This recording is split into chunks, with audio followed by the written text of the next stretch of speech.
Урматтуу айымдар жана мырзалар, глобалдык климаттын өзгөрүшү тездеп бара жаткан шартта бүгүн биз Париж келишиминин максаттарына жетүү үчүн климаттык иш-чараларды координацияланган, жеткиликтүү каржылоо маселесин талкуулап, бир пикирге келүүгө тийишпиз. Климаттык маселеде дүйнөдөгү бардык өлкөлөр бири-бирине кандай мамилелерде экенине карабай биригишибиз керек. Биз климаттын өзгөрүшүнө каршы чараларды каржылоо боюнча жаңы жамааттык максатты тез арада кабыл алууну колдойбуз жана өнүккөн өлкөлөрдө өнүгүп келе жаткан мамлекеттерге жардамды 2 триллион акш долларына чейин жеткирүүгө жана бул каражаттарды алуу жолдорун жеңилдетүүгө чакырабыз. Кыргызстан өз тарабынан климаттык жана туруктуу өнүгүү долбоорлоруна сырткы карызды алмаштыруу механизмин демилгеледи.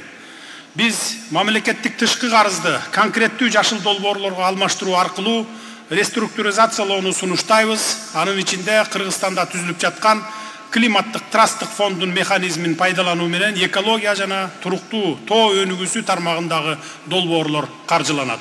Бул фонддун ишмердүүлүгүнө кызыктар өлкөлөрдү катышууга чакырамын. Учурдан пайдаланып, Түркия менен Германияга ыраазычылыгымды билдирип кетким келет. Анткени ушул эки өлкө карыздарды жашыл долбоорлорго алмаштырууну чечишти. Урматтуу айымдар жана мырзалар, биздин өлкөдө энергияны кайра жаралуучу булактары боюнча ишке ашырылып жаткан долбоорлорду белгилеп кетким келет. Мисалы, коңшу өлкөлөр менен биргеликте аймактагы эң ири гидроэлектростанциялардын бири болгон Камбарата 1 кесин куруу боюнча долбоору ишке ашырыла баштады. Климаттын өзгөрүшү шартында суу ресурстарынын натыйжалуу жана сарамжалдуу пайдалануу маселелери өзгөчө актуалдуу болуп жатат. Ушуга байланыштуу өнүгүү боюнча өнөктөштөрүбүздү энергияны жана ресурстарды үнөмдөөчү технологияларды ишке киргизүү боюнча регионалдык борборду Бишкек шаарында түзүү демилгесин колдоого чакырамын. Кымбаттуу катышуучулар, биз мөңгүлөрдүн эриши, алардын аянтынын кыскарышы, суунун азайышы, кургакчылык жана чөлгө айлануу сыяктуу көйгөйлөрдү байкап жатабыз. Тоолуу аймактардагы жана экосистемалардагы процесстерге байланыштуу тоолордо гана эмес, ошондой эле төмөнкү аймактарда жашаган адамдардын жашоосу дагы көз каранды экендигине сиздердин көңүлүңүздөрдү бургум келет.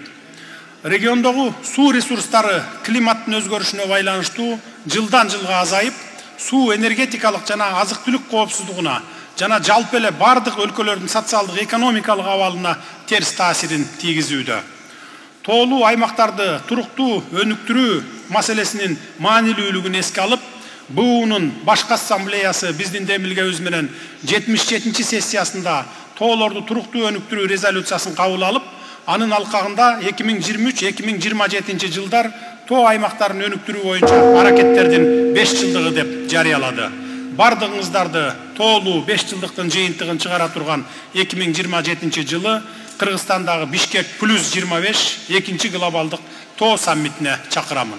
Көңүл бурганыңыздар үчүн терең ыраазычылык билдирем.